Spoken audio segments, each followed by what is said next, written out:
Subscribe to the channel and hit like right now, because this story isn't about rumors, it isn't about fan theories, and it definitely isn't about internet drama. This is about power, secrecy, and a technical decision that could decide the 2026 Formula One championship before the first race even starts. Formula One is officially in its most dangerous phase. Not because of crashes. Not because of rivalries. But because of something far more invisible and far more decisive. Engines. Behind closed doors, away from cameras and podiums, a silent war has been unfolding over the last few weeks. A war involving Mercedes, Red Bull, Ford, Ferrari, Audi, Honda, and the FIA itself. And tomorrow, January 22nd, everything could change. Because that's the day the FIA meets to decide whether Formula One allows a loophole that could hand one team a championship-winning advantage, or whether it shuts it down before the season even begins. At first glance, the rules look clear. For 2026, Formula One introduced a new generation of V6 hybrid engines with a strict compression ratio limit of 16:1. The idea was simple: reduce costs, level the playing field, and prevent another era of domination like Mercedes in 2014. But Formula One rules are never just about what's written. They're about how they're interpreted. And that's where everything starts to fall apart. On paper, the regulation is straightforward. The maximum compression ratio is capped at 16:1. However, buried inside the technical wording is a critical detail. The FIA measures compression only under static conditions, and only at ambient temperature. Not when the engine is running. Not at race temperatures. Not at 300 degrees Celsius. That distinction may sound harmless. It isn't. According to multiple reports from the race, motorsport.com, and Sky Sports, Mercedes, and to a lesser extent Red Bull powertrains, designed their engines with a very specific thermal behavior. When cold, the engine passes FIA inspection perfectly. But when hot, when metals expand during actual racing conditions, the compression ratio quietly increases. From 16:1 to nearly 18:1. That difference isn't theoretical. It translates into up to 15 horsepower. And in modern Formula One, 15 horsepower is the difference between pole position and midfield anonymity. Roughly 0.3 to 0.4 seconds per lap. An eternity. Ferrari noticed first. Then Audi. Then Honda. 3 manufacturers independently realized something didn't add up, and they all came to the same conclusion. They had followed the intent of the rule. Mercedes and Red Bull had followed the letter of the rule. And the results were not equal. Ferrari, Audi, and Honda jointly sent a formal protest letter to the FIA. That alone tells you how serious this is. These companies do not align unless the threat is existential. Audi's technical director, James Key, didn't mince words. He compared the situation to the infamous double diffuser scandal of 2009, where teams that missed the loophole were forced to spend an entire season chasing ghosts. His message was clear. If one manufacturer has a built-in advantage in a homologated engine formula, and the FIA does nothing, the championship is compromised. Honda echoed the concern, openly stating that compression ratio is a fundamental pillar of thermal efficiency, and any advantage there multiplies everywhere else.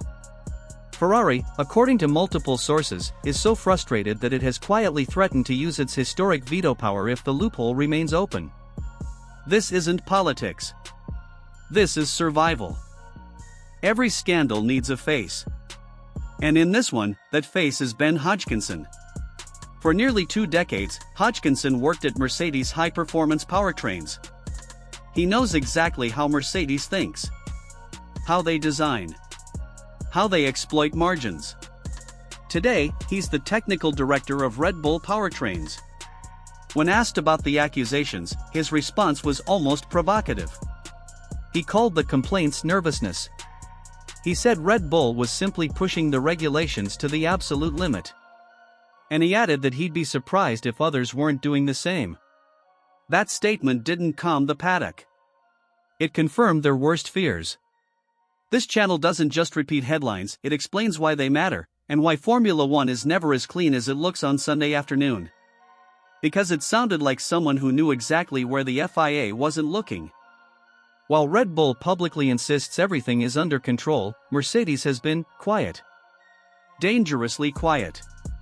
Reports from Sport Bible and motorsport.com suggest Mercedes is already operating with supreme confidence. Internally, they're believed to have identified themselves as the benchmark for 2026.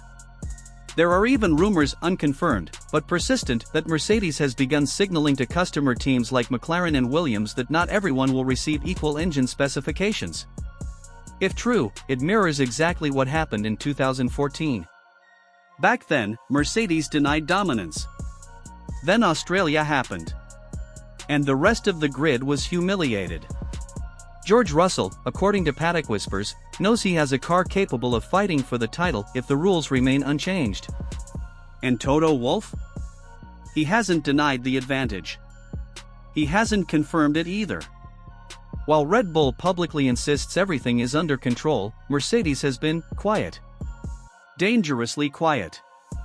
Reports from Sport Bible and motorsport.com suggest Mercedes is already operating with supreme confidence. Internally, they're believed to have identified themselves as the benchmark for 2026. There are even rumors, unconfirmed, but persistent, that Mercedes has begun signaling to customer teams like McLaren and Williams that not everyone will receive equal engine specifications. If true, it mirrors exactly what happened in 2014.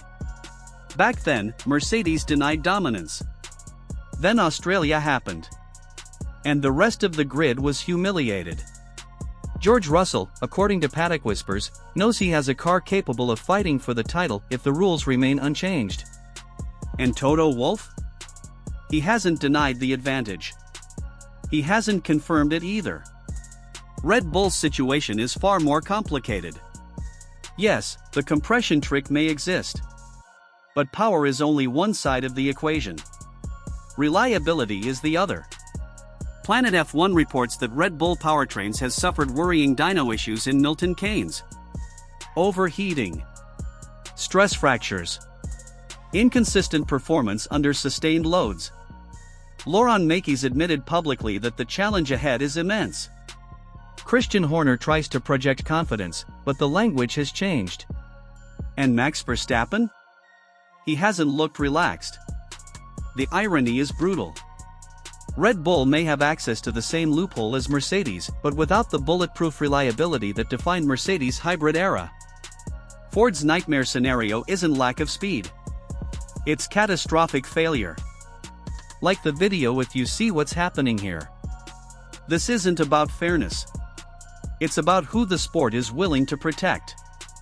There's a darker theory circulating quietly.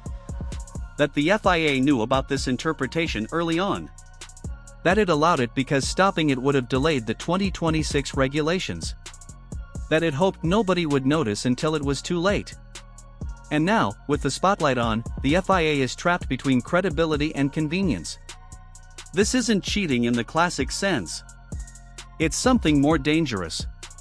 It's legal manipulation. There's a darker theory circulating quietly. That the FIA knew about this interpretation early on. That it allowed it because stopping it would have delayed the 2026 regulations. That it hoped nobody would notice until it was too late. And now, with the spotlight on, the FIA is trapped between credibility and convenience. This isn't cheating in the classic sense. It's something more dangerous. It's legal manipulation. Before the final verdict, subscribe now. Because when the FIA speaks tomorrow, most coverage will tell you what they decided. Very few will explain why. The real scandal isn't the 16:1 rule. It's that Formula One still pretends engineering dominance is accidental. It never is. Someone always sees the edge first. And someone always decides whether that edge becomes history or gets erased. Like the video and subscribe to the channel, because understanding how Formula One really works matters more than lap times, more than hype, and more than whatever headline comes next.